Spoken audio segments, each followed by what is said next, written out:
bet you're all jealous of me sitting here with Ed. We are so honoured and delighted that you're here in Dublin at Web Summit, and you're very welcome. My pleasure to be here. It's your first time in Dublin. I know it's a flying visit, but we have absolutely decided that you're going to come back for a vacation, hopefully the next time. That's right. No more work. We're going to talk about lots of things over the next little while, but you have a video to show us. It's the brief story of Pixar, and perhaps we might have a look at that and then have a chat. Good.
Looks good.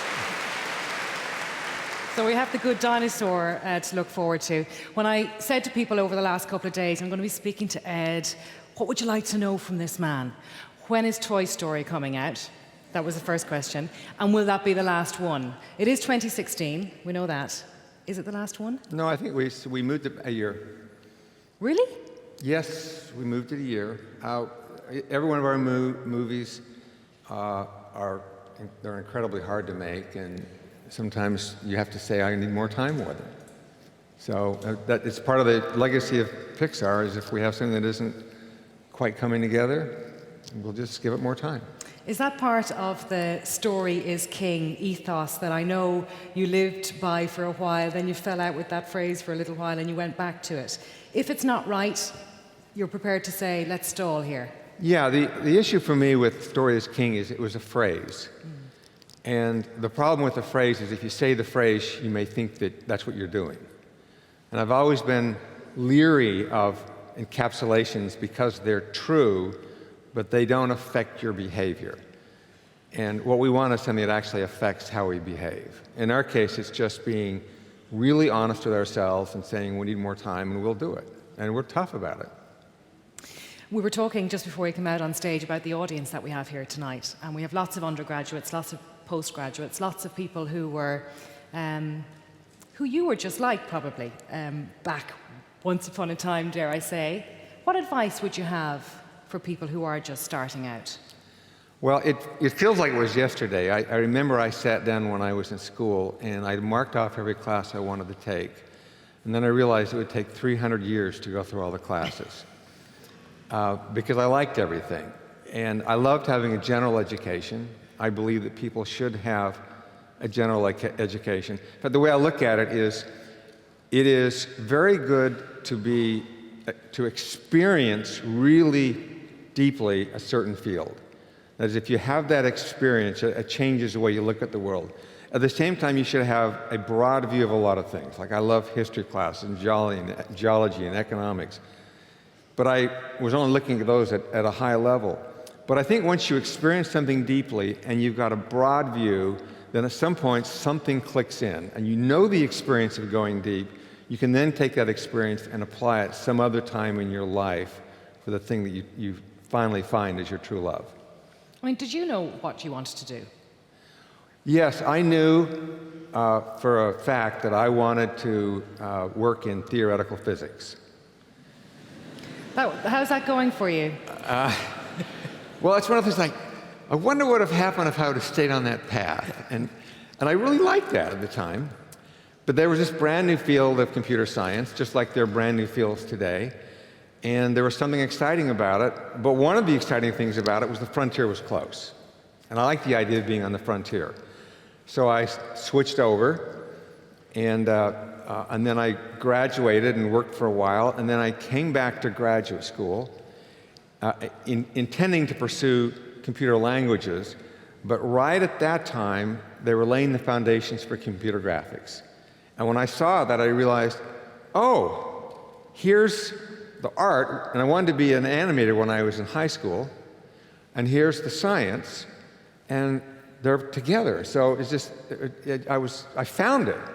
It wasn't what I was looking for, but as soon as it came together, it's like, okay, that changed the course of my entire life. And now I would imagine in your life, you need to know all of those things together in order to run a big business and to be a creative and to continue to drive and inspire people to do those things. Yeah, I think from a business point of view, the best place you can start from is a love of this area. I think that the management stuff actually comes later. I think some people invert them, that you should really love the area that you want to go into and be excited and be drawn into it. I mean, you've written the book on that, on how to keep going, on how to keep being creative, and how to renew the buzz when it disappears or it goes. It's difficult to encapsulate in a short conversation, but if you could, tell us about how you rediscovered your inspiration and creativity when it had disappeared for a time. Well, for me, since I had this goal of making a computer animated film when I got out of college, and it took 20 years to achieve that goal, when the goal was reached, then I was left without one. And then I realized that goal that I had was actually kind of nebulous. It was more of a framework in which to make decisions. And now I needed to figure out what the next framework was. And I realized that along the way, that while pursuing that goal was incredibly exciting and challenging, I also enjoyed the interaction with people and enjoyed understanding the psychology of what went wrong or right in companies. And realized that in most companies, when they're successful, the people become deluded. Now, of course, they don't know it. They think because they're successful that they're geniuses. But I kept seeing these people who were deluded, but the implication of that was that if they're deluded, that when we're successful, that means I'm going to be deluded. Did it ever happen to you? Yes. At the end of Toy Story, we drew a lot of conclusions based upon that success. And then almost right away, we discovered that some of the stuff we thought was true was baloney. But the real lesson I had from that is, that's always true. There's always a certain percentage of what I think which is nonsense. And I figure I'm right about 2/3 of the time, and 1/3 of the time I'm wrong. Mm-hmm. Now, I think most people would think that percentage of being wrong is lower than it is. And I actually think it's lower than that, except that I'm kidding myself. So I say, okay, it really is 1/3. And it's, when you look back on it, that's about what it is. I'm just wrong 1/3 of the time. But I think that's the foundation on which one can then start to do self-analysis. I mean, you don't analyze yourself all the time, but every once in a while, you step back and say, okay, how's it going? How's it really working out? And this is what we've learned in our filmmaking, is you have to reach out to other people, because you become lost in your own project. We become lost in our films. We need an outside point of view. How do you keep your head when the success rate is so high at Pixar? Because it looks to the outside world, and we were talking earlier on before we came out here, the hit rate is high, right? It's like 100%? Yes, it's 100%.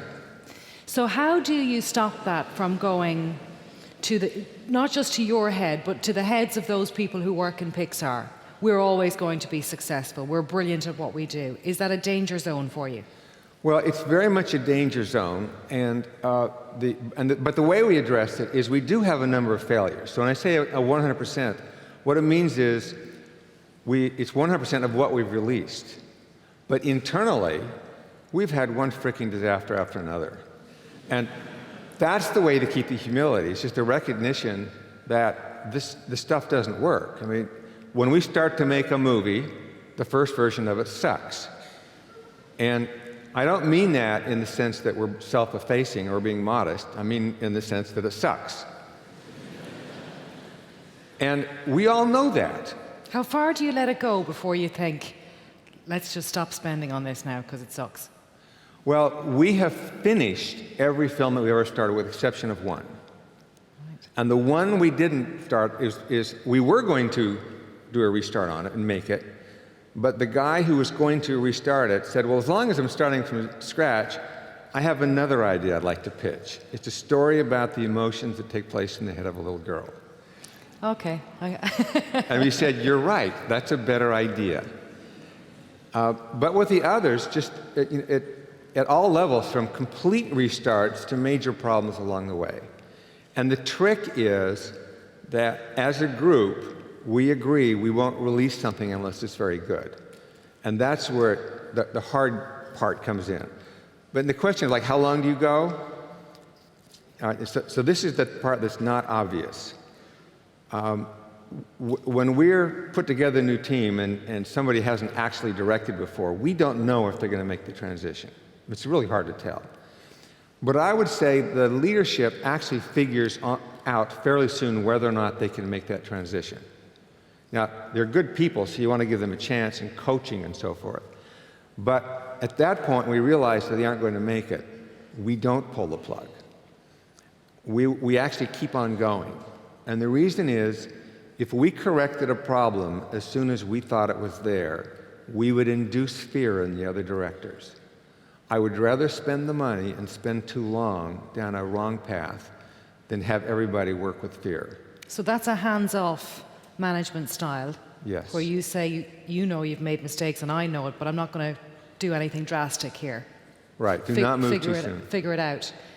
Are you not sitting there going, but this money we're spending on something that everybody knows is not going to work? No, for me, one of the most important things is to realize that fear of failure is deeply ingrained in every one of us. And we can talk about how failure is important to learn, and we all know that. But we look at the positive benefits from failure in the past because we survived that. But looking forward, we don't know what's going to happen. So there's an emotional feeling that we want to avoid the failure, and it's just built into us. Mm-hmm. So that happens at every level in the company or in any group. So our most important responsibility is to remove the fear. If we remove the fear, people become more creative. And that means letting things run on, things that you know are not ever going to see the light of day. That's right. How do you know something's good? Well, we are trying to communicate with the world. And so when we watch a screening, if we find something that's emotional or connects with us, then we know that and we feel it. It isn't something that you can just say at the end of the film, we're going to put up something which is emotional. Nothing actually works unless all the pieces line up to make it work. So if you know and can feel that this is coming, then you're on the right track. And until you found that time when you've got this emotional connection, you don't know if we're going to find it. Has online, is it killing the movie business? Well, no, not at all, but it is changing it. And the biggest change is actually, there are two changes. One is the DVD market has definitely gone down, so that has an effect as it transitions over to other forms of distribution through the internet. And the other is that the time that people have, their free time, is now spread out over more things that are available over the internet that are video games and so forth. So it's more of a competition with time. And so the high-end films, like we're making, or Marvel or Star Wars, they actually do just fine. What does get hurt are the smaller films. So that I worry about because that's one of the sources of training people. But the high-end actually does perfectly fine. Okay, another thing we were talking about as well, Ed, was this new generation coming along, born since 1980. And we are told that millennials are different to those who went before. One piece of research said they are as different as children who were born in the late 60s, early 70s were from their parents. if you think about that difference. Do you buy that? Do you think that there is a different generation coming, that they think in a different way and are almost alien to you and me? Well, no, I actually think it's a very inappropriate concept. Are there differences? Yes. My parents lived through the Depression and World War II. I came up through the 60s, and then we had the music of the 80s. So I was also part of the technological development which changed. So the first 4 hubs on the internet, one of them was at Utah, which was where I was. So the notion of using email and the technical change was part of what I grew up with, what my kids grew up with. Now, are they consuming media differently? Are they getting their news differently? Yes. Is it better? Not necessarily. But people are very complex. There's a lot going on. So I can look and say, there clearly are differences, and my kids and me are all part of those differences. Mm-hmm.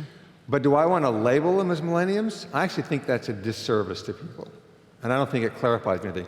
I think it's giving a label to then claim that we now know something. Oh, we've got some insight. We're dealing with millennials. You know, it's like, what? Yes, they don't like it either. That's good to hear. The other thing I wanted to talk to you about, and Paddy said in the introduction, of course you knew and worked very closely with Steve Jobs. Since his death, how do you think he's been characterized? Well, actually, this is an important topic for me because I believe I worked with Steve longer than anybody else. I also never had an argument with him.